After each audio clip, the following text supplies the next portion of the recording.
शारदा शारदाम्भोज वदना वदनाम्बुजे सर्वदा सर्वदास्माकं सन्निधिं क्रियात्। स्वागत है आप सभी का। आज की कक्षा में हम क्रमशः कवि परिचय के क्रम में आज अश्वघोष जी के परिचय के विषय में पढ़ेंगे। संस्कृत साहित्य के बहुत प्रसिद्ध आचार्य हैं, जैसा कि आप सभी जानते ही हैं। बुद्धचरितम इनका अत्यंत महत्वपूर्ण ग्रंथ है। तो क्रमशः हम देखेंगे इनके विषय में सामान्य जानकारी क्या क्या है और उसको हम साथ में नोट करते हुए चलेंगे। तो अश्वघोष जी के विषय में जैसा कि प्रसिद्ध है कि इनका जो जन्म स्थान है साकेत में हुआ था, जिसको अयोध्या के नाम से जानते हैं, है ना। और इनका जन्म समय यदि देखा जाए तो जन्म समय इनका, ये प्राचीन कवियों में इनकी गणना होती है, तो जन्म समय ईसवी प्रथम शताब्दी का अंतिम उत्तरार्ध और द्वितीय का पूर्वार्ध ऐसा माना जाता है। यानी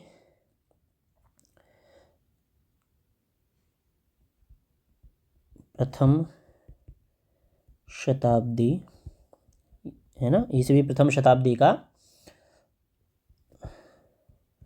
उत्तरार्ध तथा द्वितीय का पूर्वार्ध।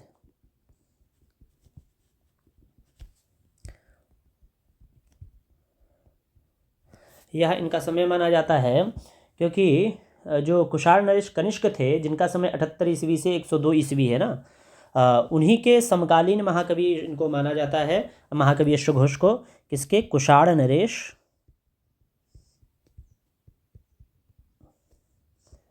कनिष्क, बहुत प्रसिद्ध नाम है। तो इनका जो समय था वो क्या था? 78 ईस्वी से प्रारंभ करके और 102 ईस्वी तक।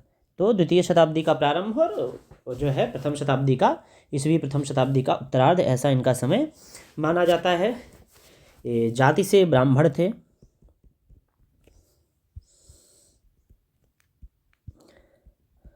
और उसके बाद जो है इन्होंने बौद्ध धर्म में दीक्षित हो गए थे।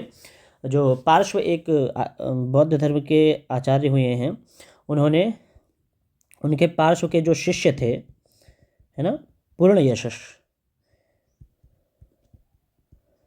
उन्होंने इन्हें बाद में बौद्ध धर्म में दीक्षित किया है। तो ये बाद में बौद्ध हो गए थे। इनका जन्म जो है ब्राह्मण वर्ण में हुआ था, हिंदू धर्म में। तो इसको साथ में नोट कर लेंगे, थोड़ा विशेष ध्यान में रहेगा। पुनः देखेंगे तो इनकी माता का नाम स्वर्णाक्षी या स्वर्णाक्षी कहीं कहीं प्रसिद्ध है ना। तो स्वर्णाक्षी, क्योंकि पुष्पिका इत्यादि में जो है इनके ग्रंथ की जो पुष्पिका हैं, उन पुष्पिकाओं में इनका परिचय प्राप्त होता है।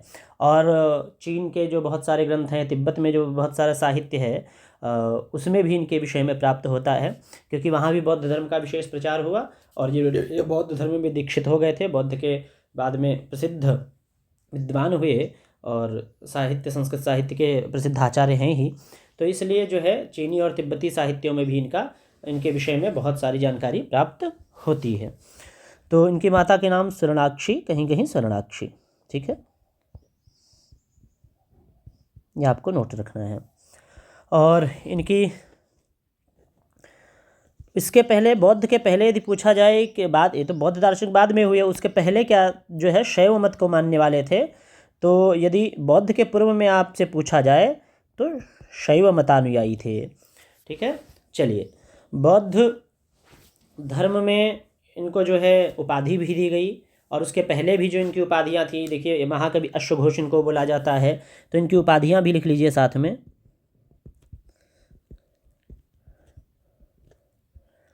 भदंत, यह इनकी एक उपाधि है। महाकवि, यह भी इनकी उपाधि है। महावक्ता और आचार्य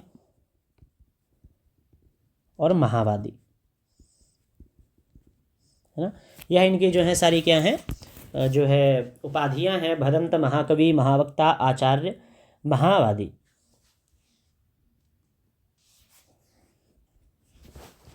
और महाकवि अश्वघोष की जो रीति है वह वैदर्भी रीति है।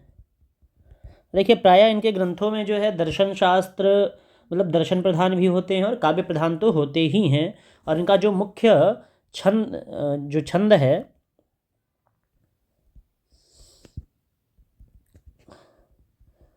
उपजाति और अनुष्टुप, है ना। इनके प्रसिद्ध जो है प्रिय छंदों में इनकी गणना होती है।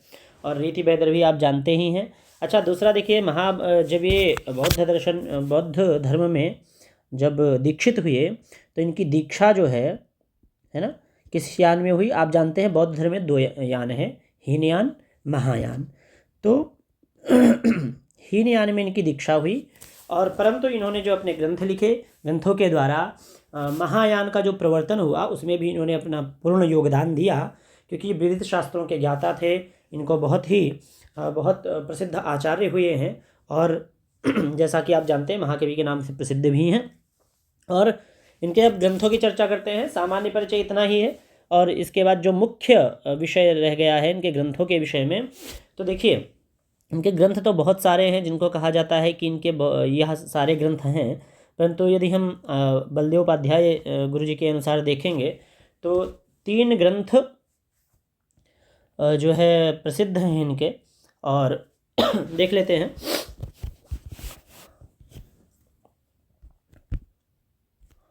पहला आप देख लीजिए बुद्ध चरितम,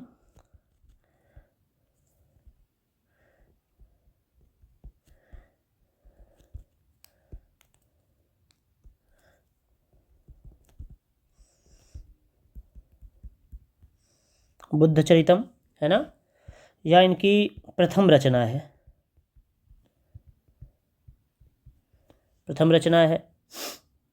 सौंदरानंद काव्य है दूसरा।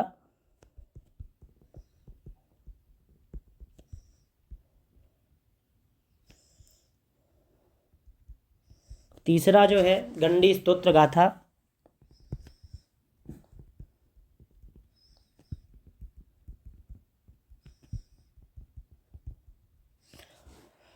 और चौथा शारिपुत्र प्रकरण।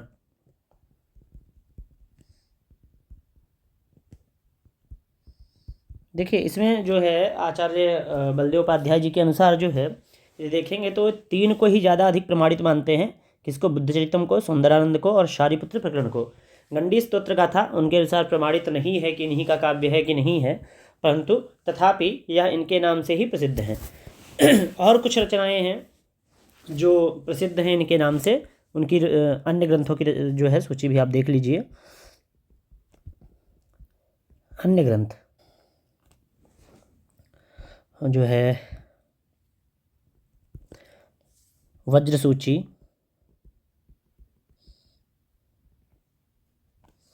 और राष्ट्रपाल,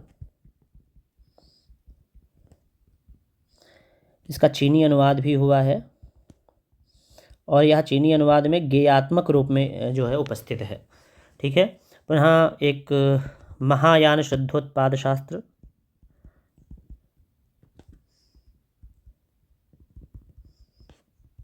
महायान शुद्धोत्पाद शास्त्र, और सूत्रालंकार,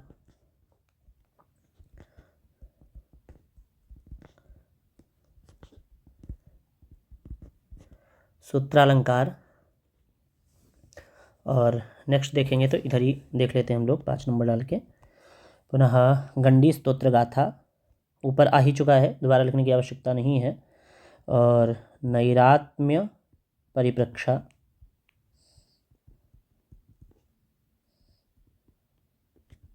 है ना, नैरात्म्य परिप्रक्षा, और शतपंचाशतक स्तोत्र,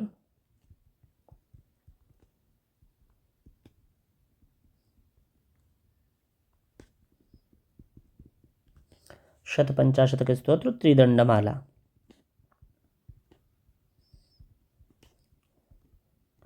यह वह ग्रंथ हैं जो कहा जाता है कि इन्हीं के ग्रंथ हैं। तो हमको ये विशेष ध्यान में रखना है कि इन ग्रंथों से भी इनका संबंध जोड़ा जाता। तो यदि इन ग्रंथों का नाम पूछ लिया जाए और इनके आचार्य पूछ लिया जाए तो आपको इस बात का ध्यान रखना है कि यह इन्हीं के नाम से प्रसिद्ध हैं। तो इस बात का विशेष ध्यान में रखना है। और इनका जो सबसे प्रसिद्ध ग्रंथ है आप सभी जानते हैं, बुद्ध चरितम है। तो बुद्ध चरितम के बारे में थोड़ा सा विषय देख लेते हैं, जो जो आवश्यक है बस इतना ही कि इनमें सर्ग कितने हैं यह थोड़ा सा देख लेते हैं और इसका जो है विभाग किस प्रकार से है।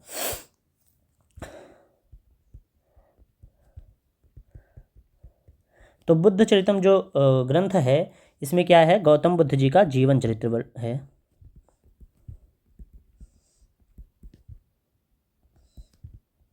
क्या है, गौतम बुद्ध जी का जीवन चरित्र वर्णित है। और इसमें 28 सर्ग हैं, सर्गों में इसका विभाजन है ना, 28 सर्ग हैं। और देखिए परंतु इन सर्गों में जो प्राप्त हैं वह 14 सर्ग तक ही प्राप्त है। 14 का भी कुछ भाग बोलते हैं प्राप्त नहीं है, परंतु 14 सर्ग तक माना जाता है कि उसके 80-81 श्लोक जो है प्राप्त हैं, 14 सर्ग तक ही प्राप्त है, बाकी आगे का प्राप्त नहीं है। तो 14वें सर्ग तक तो है, जो बुद्धत्व प्राप्ति जब इनको हो जाती है ना, वहाँ तक की चर्चा है। तो 14 सर्ग, सबसे पहले सर्ग का नाम लिख लीजिए और जो 14वां सर्ग है उसका नाम लिख लीजिए। सबसे प्रथम सर्ग का नाम है भगवत प्रसूति। यहाँ भगवत नाम से जो है इन्हीं को कहा गया है। और जो 14वां सर्ग है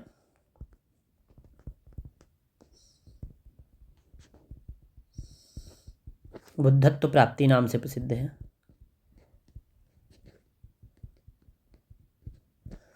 तो प्रायः बुद्ध चरितम और अश्वघोष के विषय में इतना परिचय पर्याप्त है। और यह सामान्य परिचय है जो प्रायः परीक्षाओं में पूछा जाता है। तो इसको आप नोट करके विशेष रूप से इसको पुनः स्वाध्याय कर सकते हैं। सर्वेभ्यो नमो नमः। पुनर्मिलामः।